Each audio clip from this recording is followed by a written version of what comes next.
नमस्कार, मैं हूं अजय, सीईओ फाउंडर टेक्निकल नौकरी वाला। दोस्तों, आज हम बात करने वाले हैं अपकमिंग वैकेंसी 2024 की। दोस्तों, 2024 में जो है आपका नौकरियों का बौछार होने वाला है। चूँकि मैं इसीलिए बता रहा हूं दोस्तों, जैसा कि मोदी गवर्नमेंट का जो है नौकरी का जो सिस्टम है, आप लोग समझ चुके हैं कि जब भी लोकसभा का चुनाव नज़दीक आता है तो मोदी गवर्नमेंट के द्वारा नौकरियों का बौछार किया जाता है। जैसा कि आपने 2018 में देखा होगा, 2018 में रेलवे के ग्रुप डी से लेकर लोको पायलट टेक्नीशियन के साथ साथ रेलवे के सारे डिपार्टमेंटों में नौकरी का बौछार कर दिया गया था। उसी प्रकार से दोस्तों फिर से समय आ चुका है आपका मई 2024 में जो लोकसभा चुनाव होने वाला है। उससे पहले दोस्तों आपको ये जो नया साल आने वाला है जनवरी 2024, ये जो है आपको नौकरी का बहार लेके आने वाला है। दोस्तों यहाँ पे मैं आपको बता दूं कि बड़े स्तर पर रेलवे के लोको पायलट टेक्नीशियन रेलवे के, इसके अलावा आपको ग्रुप डी की वैकेंसियाँ, इसके साथ साथ आरपीएफ का दोस्तों रेलवे प्रोटेक्शन फोर्स के वैकेंसी का जो है आपको नोटिफिकेशन जारी कर दिया गया है। इसको अभी ऑफिशियली नहीं किया गया है। दोस्तों कितना वैकेंसी आएगा ये तमाम जो है जानकारी उपलब्ध करा दी गई है।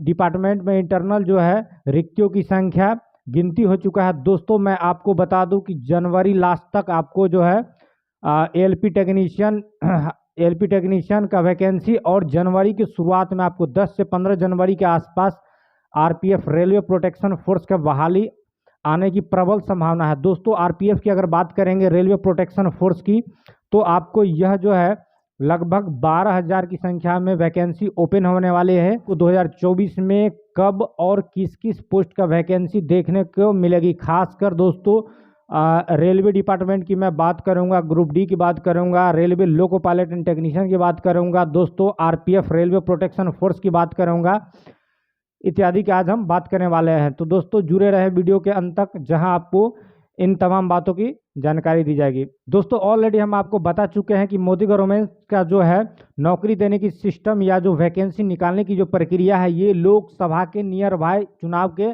नियर बाय में ही होता है। जैसा कि आपने 2018 में भी ऑलरेडी देखा होगा कि जब 2019 में लोकसभा का चुनाव आने वाला था, तो 2018 की शुरुआत में मोदी गवर्नमेंट के द्वारा बड़े स्तर पर रेलवे डिपार्टमेंट में वैकेंसियों का बौछार कर दिया गया था। ठीक दोस्तों, उसी तरह से ये जो अपना जनवरी 2024 आने वाला है दोस्तों, सेम वही कंडीशन आने वाला है, नौकरियों का बौछार आने वाला है। ये जो नौकरी है आपको विशेष रूप से रेलवे के सभी डिपार्टमेंटों में, सभी ग्रुपों में, ग्रुप सी, ग्रुप डी से लेके ग्रुप बी इत्यादि सभी विभागों में दोस्तों वैकेंसी बड़े मात्रा पर आने की प्रबल संभावना है। आपको जनवरी में आरपीएफ की वैकेंसी जो है 100% रिलीज कर दी जाएगी। इसके अलावा दोस्तों लोको पायलट और टेक्नीशियन का वैकेंसी जो है आपको 50 से 60 हज़ार की संख्या में आने की संभावना है। दोस्तों आज हम बात करने वाले हैं रेलवे प्रोटेक्शन फोर्स आरपीएफ की जो वैकेंसी आने वाली है, उसमें दोस्तों आपको हेड कांस्टेबल के साथ साथ जो है सब इंस्पेक्टर का भी पोस्ट है, जिसमें दोस्तों टोटल 12,000 की संख्या में रिक्तियां आने की संभावना है। दोस्तों 10 से 15 जनवरी के आसपास इसका जो है ऑफिशियल वेबसाइट पर नोटिफिकेशन जारी कर दिया जाएगा और ऑनलाइन अप्लाई दोस्तों शुरू हो जाएगा। तो आज हम बात करने वाले हैं दोस्तों आरपीएफ की जो वैकेंसी आने वाली है, कितनी संख्या में किस कैटेगरी के लिए आएगी, और अगर आती है तो इसका भर्ती होने की क्या क्या प्रक्रियाएं होंगे, ठीक है, किस किस स्टेज से आपको गुजरना होगा, उसके लिए आपके पास क्या क्या क्वालिफिकेशन होना चाहिए, आपका फिजिकल स्टैंडर्ड क्या क्या होना चाहिए, इन तमाम बातों पर दोस्तों हम गौर से चर्चा करेंगे, आज विशेष रूप से चर्चा करेंगे। तो यहाँ पे दोस्तों हमने एक कंटेंट तैयार किया है आपको आरपीएफ का जो वैकेंसी आने वाला है, इसका जो इंटरनल गिनती हुआ है, ठीक है, आपको कांस्टेबल से लेके सब इंस्पेक्टर का, तो कितनी संख्या में आने वाले हैं महिलाओं के लिए, कितने संख्या में आने वाले हैं पुरुषों के लिए, इत्यादि तमाम प्रकार की जानकारी जो है सार्वजनिक कर दिया गया है। बस दोस्तों केवल ऑथोराइज रूप से वेबसाइट पर नोटिफिकेशन रिलीज करना बाकी है, ठीक है। तो आज हम वही बात करने वाले हैं, वही आपको दिखाने वाले हैं दोस्तों। जैसा कि ऑलरेडी हम सभी को पता है, आरपीएफ जो है खुद अपना जो है नोटिफिकेशन रिलीज करती है, railway protection force invited online application from eligible candidate for RPF recruitment 2024, ठीक है। इस प्रकार से कुछ आपको लिख करके आएगा। इस वैकेंसी की ओवरव्यू की अगर हम बात करेंगे दोस्तों, तो आपको इसका जो है वैकेंसी का नाम जो रहेगा पोस्ट रेलवे प्रोटेक्शन पोस्ट रहेगा। दोस्तों टोटल जो है आरपीएफ की 12,476 वैकेंसी ओपन होने वाली है जनवरी में। ठीक है दोस्तों, अगर आप आरपीएफ के वैकेंसी को लेकर इंतजार कर रहे थे तो आपका यह इंतजार खत्म होने वाला है। ठीक है, नया साल दोस्तों आपको आरपीएफ का जो है नौकरी का बौछार करने वाला है। 12,476 टोटल वैकेंसी आने वाले हैं। ठीक है, इसकी अगर क्वालिफिकेशन की दोस्तों बात करेंगे तो मैं आपको बता दूं कि पहले जो है आरपीएफ में कांस्टेबल की जो बहाली होती थी आपको 10th स्टैंडर्ड पर होती थी, और सब इंस्पेक्टर के जो होते थे वो 12th और ग्रेजुएशन पर होते थे। परंतु दोस्तों इसका जो है क्वालिफिकेशन क्राइटेरिया बढ़ा दिया गया है। आपको आरपीएफ की जो बहाली आने वाली है दोस्तों आपको 12th कर दिया जाएगा, मिनिमम क्वालिफिकेशन आपका 12th हो जाएगा, और सब इंस्पेक्टर का जो रहेगा आपको ग्रेजुएट होना चाहिए। ठीक है, किसी भी स्ट्रीम से आप ग्रेजुएट रहेंगे तभी उसको अप्लाई कर पाएंगे। दोस्तों अगर सिलेक्शन प्रोसेस की बात करेंगे तो आपको यहाँ पे 4 स्टेज से गुजरना पड़ेगा। दोस्तों इसमें आरपीएफ में सेलेक्ट होने के लिए आपको 4 स्टेज से गुजरना होगा। पहला आपका जो होगा रिटन एग्जाम होगा, सीबीटी एग्जाम होने वाले हैं। ठीक है, आपको कंप्यूटर बेस्ड टेस्ट एग्जाम होगा जिसको हम रिटन टेस्ट बोलते हैं। आपको पहला स्टेज रिटन टेस्ट से गुजरना पड़ेगा दोस्तों। उसके बाद फिजिकल स्टैंडर्ड टेस्ट पीएसटी या पीईटी फिजिकल एफिशिएंसी टेस्ट, इससे गुजरना होगा दोस्तों। नेक्स्ट जो आपका तीसरा स्टेज होने वाला है डॉक्यूमेंट वेरिफिकेशन एंड मेडिकल। चौथा स्टेप में आपका आ जाएगा डॉक्यूमेंट वेरिफिकेशन एंड मेडिकल। ठीक है, इस तरह से दोस्तों आपको मिनिमम 4 जो है स्टेज से गुजरना पड़ेगा। ठीक है, पहले आपको सीबीटी एग्जाम क्वालिफाई करना पड़ेगा, फिर आपका फिजिकल जो है स्टैंडर्ड, जिस तरह से नीचे हम बताएंगे क्या क्या चीज़ आपके पास होना चाहिए फिजिकल, उसका होगा आपको जैसे दौड़ हो गया, लंग जंप हो गया इत्यादि जो भी प्रक्रियाएं हैं उससे गुजरना पड़ेगा। जब वहां आप क्वालिफाई होते हैं तब लास्ट में आपका डीवी होगा, डॉक्यूमेंट वेरिफिकेशन होगा, और आपका साथ में ही मेडिकल एग्जाम से भी गुजरना पड़ेगा। ठीक है, मेडिकली आपको फिट होना जरूरी है, वहां पे टेस्ट कर लिया जाएगा। इस प्रोसेस से जब आप गुजरेंगे तो लास्ट में आपको क्या होगा, फाइनल मेरिट लिस्ट बनता है और आपकी ज्वाइनिंग दी जाती है। ठीक है दोस्तों, नेक्स्ट हम बात करने वाले हैं इसमें जो टोटल पोस्ट है आपको बता ही दिया ऑलरेडी 12,476, जो कि 12,000 प्लस पोस्ट इसको बोला जा सकता है। इसमें दोस्तों मेल और फीमेल दोनों के लिए है, और इसमें जो वैकेंसी है दोस्तों 12,000 प्लस, आपको मैं ऑलरेडी बता रहा हूं कि कुछ कांस्टेबल का है तो कुछ सब इंस्पेक्टर का है। तो दोस्तों इसमें जो है अनुमानित लगाया जा रहा है कि 9,000 प्लस जो वैकेंसियां रहेंगी आपको कांस्टेबल के लिए रहेगी। ठीक है, 9,000 प्लस जो रहेगी कांस्टेबल के लिए रहेगी। और नेक्स्ट दोस्तों आपको लगभग 3,000 वैकेंसी सब इंस्पेक्टर में आने वाला है। ठीक है दोस्तों, आपको मैं बता दूं जो कांस्टेबल होता है वो आपको लेवल 3 कैटेगरी में आते हैं, सेंट्रल गवर्नमेंट के 3 या 4 में। ठीक है, और जो दोस्तों सब इंस्पेक्टर का होता है ये आपको लेवल 7 की कैटेगरी में आती है। ठीक है, दोनों में बहुत ही अंतर है दोस्तों। दोनों को सैलरी के नीचे हम बात करेंगे कितना कितना सैलरी मिलने वाला है, ये दोनों कैटेगरी में बहुत ही अंतर है, इसीलिए इसका जो है मिनिमम क्वालिफिकेशन वगैरह को भी डिफरेंस करके रखा गया दोस्तों। वहीं कांस्टेबल के वैकेंसी के लिए आपके पास 12th स्टैंडर्ड होना चाहिए, तो सब इंस्पेक्टर के लिए आपको ग्रेजुएट होना चाहिए, और दोनों का जो प्रोसेस है रिटन हो गया, फिजिकल स्टैंडर्ड हो गया, ये सारा प्रोसेस सेम है। ठीक है दोस्तों, नेक्स्ट हम लोग बात करेंगे कुछ अगर एज क्राइटेरिया की बात करेंगे दोस्तों, तो आपके पास मिनिमम जो है 18 से 25 साल, मिनिमम आपका उम्र 18 साल होना चाहिए, और मैक्सिमम आप 25 ईयर्स होना चाहिए। ठीक है, कांस्टेबल के लिए। ठीक है, और आपको जो है सब इंस्पेक्टर के लिए दोस्तों मिनिमम 20 साल और मैक्सिमम 25 ईयर्स आपका उम्र होना चाहिए एज पर जो है आपको 1 जुलाई 2024 तक। ठीक है, इससे ऊपर अगर दोस्तों आपका एज हो जाता है तो आप इसके लिए एलिजिबल नहीं होंगे। इसके साथ ही दोस्तों जो सेंट्रल गवर्नमेंट का एज में जो छूट दिया जाता है, जो नियम बना हुआ है, ठीक है, 5 साल का SC ST का और OBC को 3 साल का जो छूट दिया जाता है। तो दोस्तों जब ये वैकेंसी रिलीज की जाएगी तो इसके नोटिफिकेशन के साथ नीचे जो है आपको PDF फॉर्मेट मिल जाएगा सेंट्रल गवर्नमेंट का। अगर आपको उम्र से संबंधित छूट चाहिए तो उस PDF में आप डॉक्यूमेंट को प्रिपेयर करके वहाँ पे अपलोड करेंगे तो आपको क्या हो जाएगा, उम्र में छूट मिल जाएगा दोस्तों। नेक्स्ट हम लोग बात करने वाला है दोस्तों फिजिकल मेजरमेंट आपका क्या होना चाहिए। ठीक है, फिजिकल मेजरमेंट की अगर बात करेंगे तो दोस्तों अगर आप जनरल या OBC कैटेगरी से आते हैं और तो दोस्तों आपका हाइट जो है मेल का 165 सेंटीमीटर होना चाहिए, ठीक है, 165 सेंटीमीटर होना चाहिए। इसी प्रकार से अगर हम फीमेल की बात करेंगे तो आपकी जो हाइट है 157 सेंटीमीटर होना चाहिए दोस्तों, ठीक है। इसी तरह से SC ST की अगर बात करेंगे दोस्तों तो SC ST का 160 सेंटीमीटर हाइट होना चाहिए, फीमेल में 152 होना चाहिए, ठीक है। इसी प्रकार से दोस्तों हम बात करेंगे अगर आपका चेस्ट का, तो अनएक्सपेंडेड में आपका 80 होना चाहिए, ठीक है, और एक्सपेंड होने के बाद 85 होना चाहिए दोस्तों। इसी प्रकार से दोस्तों यहाँ पे आपको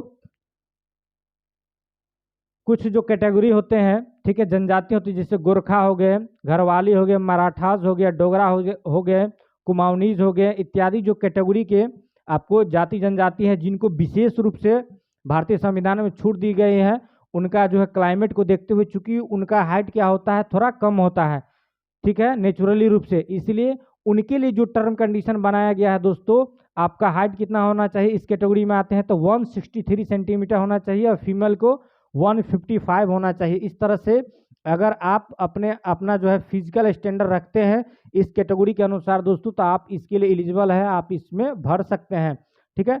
नेक्स्ट बात करने वाले हम लोग दोस्तों, इसका जो फिजिकल टेस्ट होने वाला है क्या क्या चीज़ को होगा, जैसे दौड़ का हो गया, आपका लॉन्ग जंप का हो गया। तो दोस्तों यहाँ पे RPF के लिए जो दौड़ होगा आपका, अगर कांस्टेबल कैटेगरी में भरते हैं तो दोस्तों आपको दौड़ना पड़ेगा कितना, 5 मिनट में 5 मिनट 45 सेकेंड में आपका 1600 मीटर दौड़ कंप्लीट होना चाहिए आपका, ठीक है। समय है 5 मिनट 45 सेकेंड, ठीक है दोस्तों।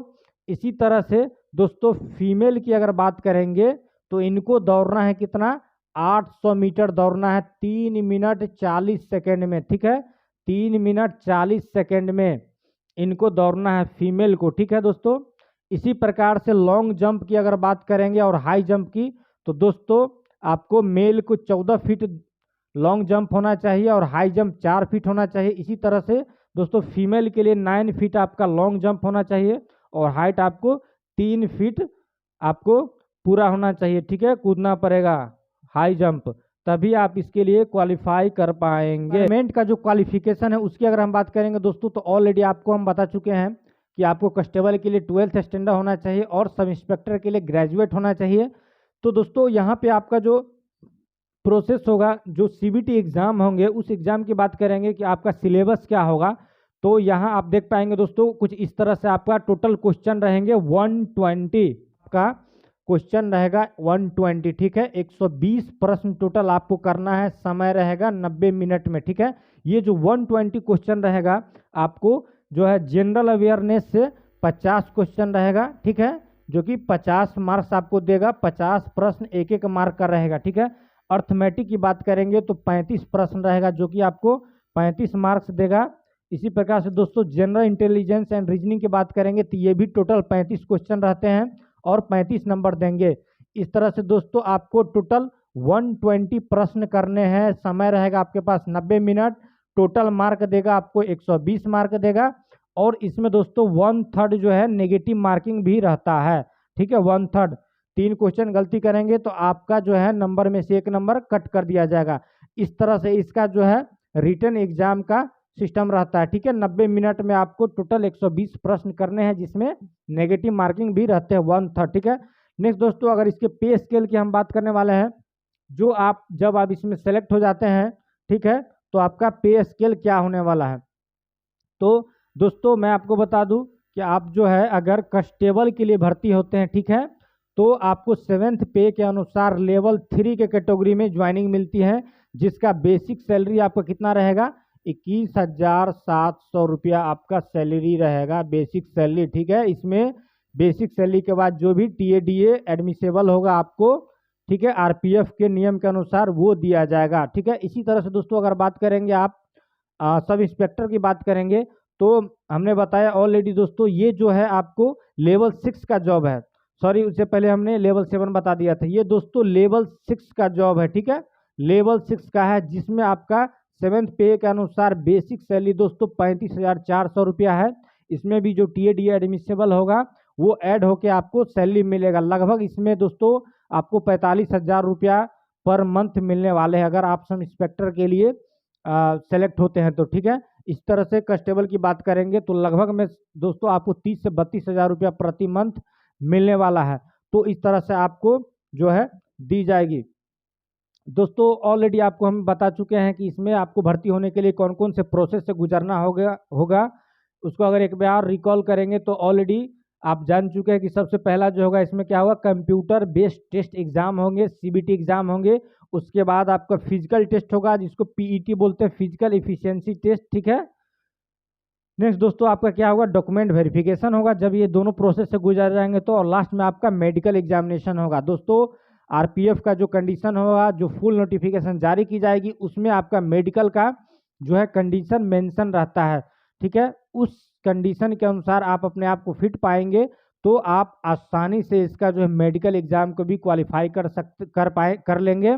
आपका जो है रेलवे का स्पेशल वहाँ पे क्या होता है, डॉक्टर होता है जिनके द्वारा आपका परीक्षण किया जाएगा और उसका जो रिक्वायरमेंट है उसके अनुसार से आपका परीक्षण करके आपको सेलेक्ट किया जाता है, ठीक है।